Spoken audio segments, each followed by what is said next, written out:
балалар, сіздермен бірге мен Кәусар және Қуаныш ағай. Мамандықтар әлемі бағдарламасы. Сәлем балалар баршаларыңызға. Бүгін біз міне өздеріңіз көріп тұрғандай Нартай Бекежанов атындағы Қазақ академиялық музыкалық драма театрына келдік. Неге? Себебі бүгінгі бағдарламада ең сіздердің сүйікті мамандықтарыңыздың бірі театр және кино актерлары туралы түсіретін боламыз. Дайын болсаңыздар.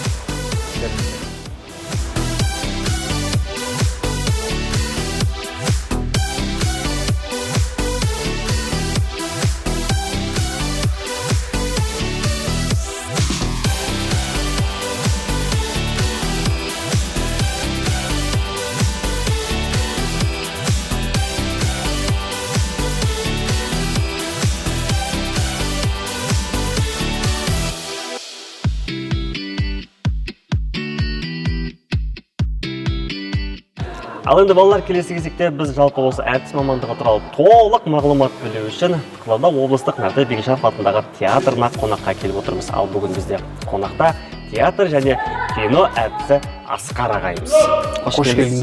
Қош келдіңдер біздің театрымызға. Бізде бүгін керемет спектакль болады. Дулат Исабековтың Құстар фестивалі спектаклі. Жалпы қазіргі қоғамды бейнелейді. Қазір сол спектакльден мен сіздерге біраз көріністер көрсететін боламын. Бізбен бірге болыңыздар. Келгендеріңізге көп рахмет. Аға, сіз бізге енді театрды бір кішкене таныстырып өтсеңіз. Әрине, барлығын таныстырамын. Театрдың тыныстырушылығымен таныстырамын. Біз сахнаға қалай шығамыз, қалай өзімізді спектакльге дейін дайындаймыз. Енді оған дейін мен қазір сахнаға дайындыққа баруым керек. Дайындықтан кейін мен сіздерге барлығын түсіндіретін боламын. Келесіз ба? Осы тамашалауға болады ма? Болады, әрине. Онда біз спектакль көрейік. Кеттік.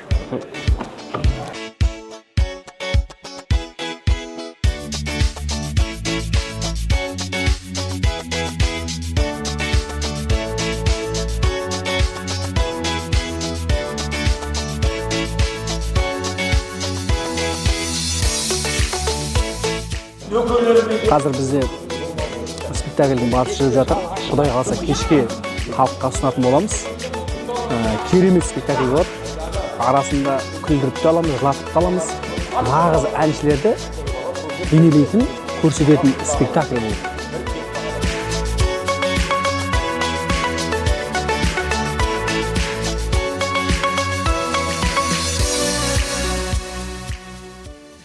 Құстар фестивалі спектаклі жүріп жатыр. Бұл жақтан мен Көкқұтан деген құстың рөлін сомдаймын. Қазіргі қоғамның бейнесін анық айқындаған Дулат Исабеков ағамыз. Қазір менің рөлімді көріп, бағасын бере жатасыздар. Құстар, бір мезет тыңдаңыздар тағы да. Мына сауысқан бізге қалай төрелік айтады? Ой, бұның музыкада мүлдем хабары жоқ қой. Дипломды сатып алған.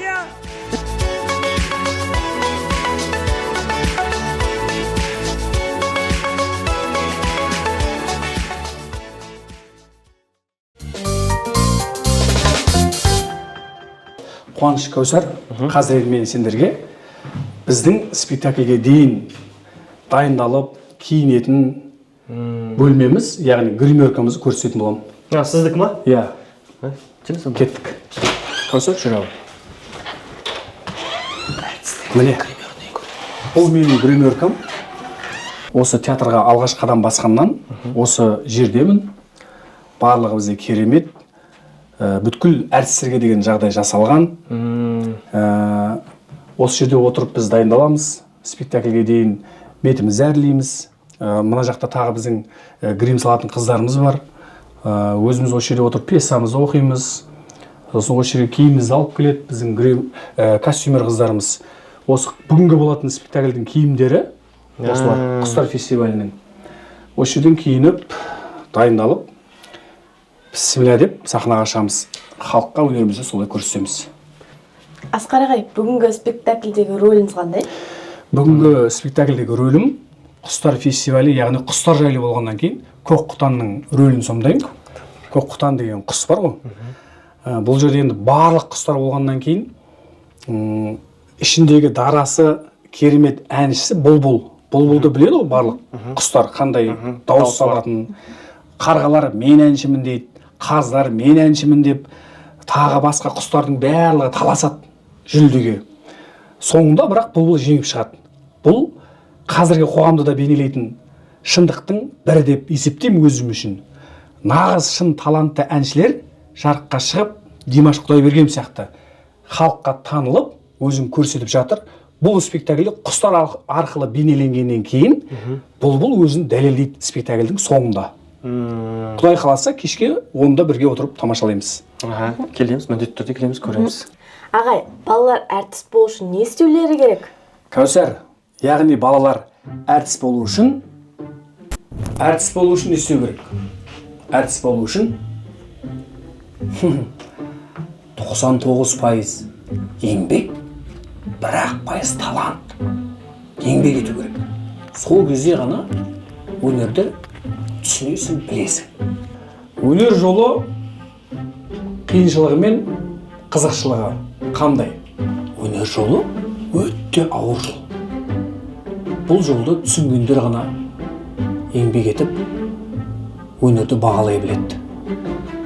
Өнер жолы өте керемет жол. Өнердің ең ішіндегі керемет нағыз өнер ол театр. Кәусар, Қуаныш, театр өнерлердің ең арасындағы ең сұлу саф өнер ғой. Бұл театрды түсінген адам, көрген адам, шынайы бейнесін сезінген адам, ол жанның рахатын, рухани байлық алатын жер.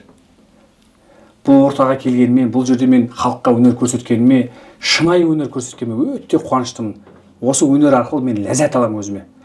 Бұл жер, яғни осы айна қарап, бейнеленген менің атым Қожадағыдай. Біз де осы жерде отырып, осы айна арқылы біз өзімізді дайындаймыз. Рөлдерімізді, яғни образ шығарамыз. Өнер, яғни білім инемен құдық қазғандай дегендей, бұл жақта да дәл сондай. Жаңа айтқандай 99% еңбек, 1% талант. Сол үшін бұл жерде тек еңбек етесің, сол кезде ғана барып өнерді бағалап, түсініп, соның шыңына жетуге болады. Масқара ғой. Қызған жақтар мен қазір олар аспаптар барып шығып тастайды.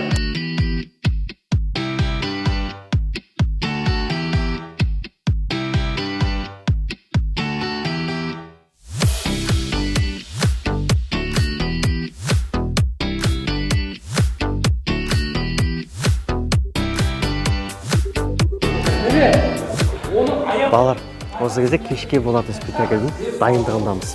Осында біздің Асқар Мырзаның өзі басты рөлдердің бірін ойнап жатыр. Ерекше сезім, ерекше көрініс бізге қатты ұнап жатыр. Сіздерге де ұнайды деп ойлаймын.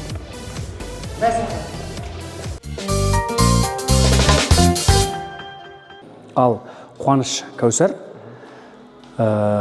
біз енді сендермен қоштаспаймыз, дегенмен не нәрсенің соңы болады. Бүгін театрға келдіңдер, барлығын сендерге таныстырдым деп ойлаймын. Бұйырса тағы да келіңдер, басқа да театрдың ішіндегі тыныс-тіршілігімен таныстыратын боламын бөлек. Бүткіл сыр елінің, қазақ елінің жалпы балаларына, көрермендерге тек жақсылық тілейміз. Келіп тұрыңдар, театрды көріңдер, келіңдер, өздерің достарыңды алып кел. Бүткіл біздің спектакльдерімізге, балаларға арналған спектакльдер бар. Сендерге рахмет айтам, осылай келіп, театрды насихаттап, жалпы қазақ еліне, сыр еліне осылай көрсетіп жатқандарыңа рахмет, шабыттарың сарқылмасын. Осылай өнерді бағалап, құрметтеп жүре беріңдер. Көп-көп рахметімді айтам. Ағай, сізге көп-көп рахмет. Сіз бізге көп мағлұмат бердіңіз. Шынымен де Асқар Мырза, жалпы біздің балаларға театр актері есебінде көп мағлұмат бердіңіз. Ал балалар, келесі кездескенше сау болыңыздар. Аман болыңдар, рахмет көп-көп. Өнерді бағалайық, құрметтейік.